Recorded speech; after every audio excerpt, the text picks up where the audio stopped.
हाँ तो बच्चों, कल हमने प्रत्यक्ष विधि के बारे में सीखा था कि प्रत्यक्ष विधि कैसे हल की जाती है। आज हम कल्पित माध्य विधि के बारे में सीखेंगे। किसके बारे में? कल्पित माध्य विधि। तो कल्पित माध्य विधि का सूत्र होता है बेटा a plus sigma f d upon sigma f. ये क्या होता है? कल्पित माध्य का सूत्र होता है ना। अब देखो भैया, जहां पर यहां पर ए तो होता है कल्पित माध्य,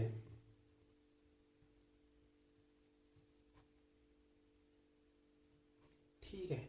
इसके बाद में जो डी है, डी होता है एक्स माइनस ए, ठीक है। तो एक बात तो यहाँ पर ये हो गई कि जो अपन को जो सारणी जो भी क्वेश्चन है उसमें पहले एक्स निकालना पड़ेगा, ठीक है। उसके बाद में अपन को ये और बनानी पड़ेगी, ठीक है। अब देखो, जहाँ पे ए होता है ना कल्पित माध्य बेटा, तो ये ए ज्ञात करने का तरीका होता है, जो ए ज्ञात करने का तरीका होता है एन बटे दो, है ना। और एन बटे दो पद, और किस में देखना है? एक्स में। किस में? एक्स में। अब देखो यहाँ पे एन बटे दो, अब जैसे एक्स है, किस में देखना है अपन? एन बटे दो किस पद किस में देखना है? एक्स में। तो एक्स में जैसे 6 पद हैं, ठीक है, 6 बटे दो करेंगे तो बेटा कितने आएंगे? 3, ठीक है। तो वही बात है कि एन बटे करेंगे तो एक आएगा सम, जैसे कोई भी संख्या आ गई, जैसे 4 आ गया या 5 आ गया, एक आएगा विषम, ठीक है बेटा। अब 6 जैसे अपने सम में तो आ गया 6, ठीक है, एन का मान। तो एन बटे 6 बटे 2 बराबर 3, ए बराबर 3 कितना आ जाएगा? 3, ठीक है बेटा। अगर विषम है, जैसे आप मान लो 5 मान लेते हैं, ठीक है, तो 5 बटे 2 करेंगे तो कितने आएंगे अपने पास? 2.5, मतलब तो अपने पास 2.5, ए बराबर कितना है? 2.5। तो अपन को मानना कितना है? 2.5 से बड़ा कितना? ए बराबर 3, ठीक है बेटा। अब अपन एक क्वेश्चन करेंगे तो ये अच्छी तरीके से अब समझ में आ जाएगा। और क्वेश्चन देखो बेटा, कल जो अपन प्रत्यक्ष विधि के लिए किया था उसी को हल करेंगे, जिससे अपन को और अच्छी तरीके से समझ में आए, ठीक है। तो अपना क्वेश्चन है ये रहा कि वर्ग अंतराल ये दे रहा और विद्यार्थियों की संख्या ये दे रखी है, ठीक है। अपन इसको ही करना है अपन को, ठीक है। अब इसको करने के लिए देखो अपन को क्या क्या चाहिए? वर्ग अंतराल ये लिख लिया, एफ ये लिख लिया, ठीक है, विद्यार्थियों की संख्या है तो, और अपन को एक्स ज्ञात इसमें भी करना पड़ेगा। एक्स ज्ञात अगर जब अपन कल्पित माध्य विधि करेंगे तो उसमें एक्स ज्ञात अपन को करना पड़ेगा, और आपको एक्स पता है कैसे ज्ञात करते हैं प्रत्यक्ष विधि में, आप सीख चुके हैं उस चीज को। अगर आपने वो पहले वाली वीडियो नहीं देखी है तो पहले उस वीडियो को देखें, उसके बाद में इसे ज्ञात करना, ठीक है। अब देखो एक्स ज्ञात करने के बाद में आपको क्या करना है?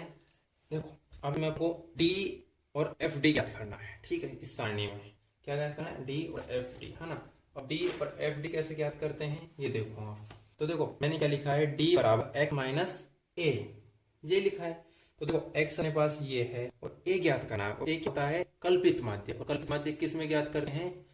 x वाले पद में देखते हैं n का मान कितना है, ठीक है बेटा। तो x का मान में देखो, इसमें देखते हैं n का मान कितना है? 1 2 3 4 5 6, कितने? 6, है ना। तो a बराबर कितना आ गया? a बराबर आ गया 6 बटे 2 बराबर 3, कितने? तो अपना कितना मान आ जाएगा? 47 बटे 5 क्या आएगा? a का मान कितना आएगा? a का, ठीक है। अब a का मान कितना आएगा? 47 बटे 5, ठीक है। अपन तो बेटा देखो, जब अपन जो x कितना है? 17.5, ठीक है, उसमें से माइनस करेंगे 47.5 को करेंगे तो अपने पास कितना जाएंगे? माइनस के 30। ऐसे ही बेटा देखो अपन आगे सरल करेंगे तो देखो आगे कितना आ जाएंगे? यहाँ पे आ जाएंगे, इसे सरल करेंगे तो 15। अब देखो एक तरीका ये भी है बेटा कि जैसे अपना वर्ग अंतराल कितने का है? 15 का। हर उसमें जैसे कोई इसमें जैसे 10 का होता तो 10, 15 का है अपने पास 15 का है तो 15, या फिर यहाँ पे और अंतराल होता भाई 25 का होता, 20 का होता। अब देखो जैसे माइनस के 30 आए हैं तो मैंने इसमें प्लस के 15 कर दें, क्योंकि अपने वर्ग अंतराल कितने का है? 15 का। अब देखो माइनस के 15 में मैं 15 और जोड़ूंगा तो कितने आ जाएंगे? 0। दूसरा तरीका ये है बेटा, जैसे तुम आपस में घटा लेना इनको, है ना। तो घटाने पे भी यही आंसर आएंगे, कोई वो नहीं है। लेकिन एक शॉर्ट ट्रिक है कि आप उसमें 15-15 जोड़ते जाओ, आंसर मिलते जाएंगे आपको, है ना। अब देखो इसमें 15 जोड़ूंगा, ये आ गए, फिर 15 30 और फिर 15 45। अब देखो ये ठीक है, ऐसे निकलाएंगे मान, है ना। इसके बाद में क्या ज्ञात करना अपन को, एफ और डी, मतलब एफ और डी को गुणा करना है। तो देखो इनको मैं आपस में गुणा कर दूंगा, तो गुणा करने पर देखो मेरे को ये मिल जाएगा -60, ठीक है। और इसको इसको इसको और इसको गुणा करूंगा तो कितने जाएंगे, -45, ठीक है बेटा। अब इसको और इसको गुणा करूंगा तो आपको पता है जीरो को किसी भी संख्या से गुणा करने पर क्या मिलता है, 0। 15 को 6 से गुणा करूंगा तो कितने आ जाएंगे, 90। पहाड़े तो आते होंगे बेटा आपको, है ना। अब देखो 30 को 6 से गुणा करूंगा तो कितने आ जाएंगे, 180, है ना। और ये देखो यहाँ पे आपको 45 को किससे गुणा करना, 6 से। 30 देखो 6 0, ठीक है, 10 में 3 ये हो जाएंगे 27, ठीक है।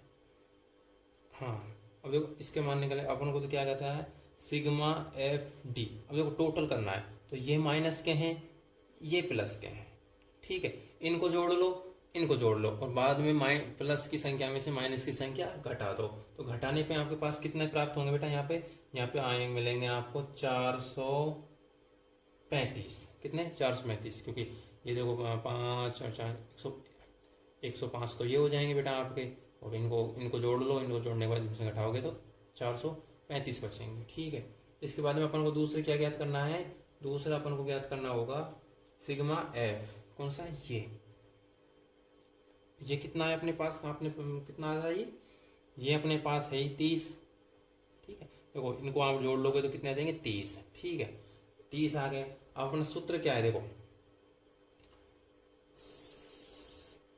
सूत्र है अपना x डैश बराबर a plus sigma f d upon sigma F, यही है सूत्र। तो अपने पास देखो a कितना है, आपको पता है ये कितना है बेटा, बता ना। देखो बेटा a है 47.5, ठीक है, प्लस का चिन्ह। उसके बाद में देखो सिग्मा एफ डी कितना है, 435, ठीक है, प्लस उसके बाद में सिग्मा एफ कितना है, 30। इतना कर लिया।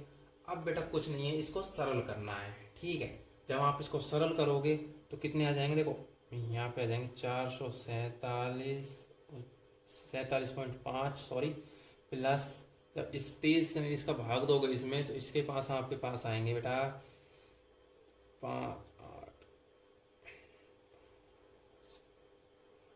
3। ये भाजकता का नियम तो आपको आने चाहिए, और भाजकता का नियम याद कर लोगे तो आपके इसके आंसर आ जाएंगे 14.5, ठीक है बेटा। अब देखो इनको आप जोड़ोगे ना बेटा, तो आपके आंसर कितने आएंगे, 62.0, और यही अपना आंसर बेटा। अगली विधि है पग विचलन विधि, ठीक है। और पग विचलन विधि होती है, इसका सूत्र होता है बेटा, देखो इसका सूत्र x बराबर x डैश बराबर होता है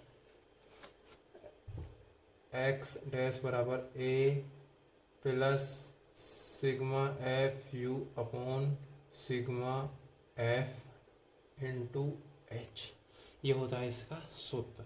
और देखो a बराबर होता है कल्पित माध्य,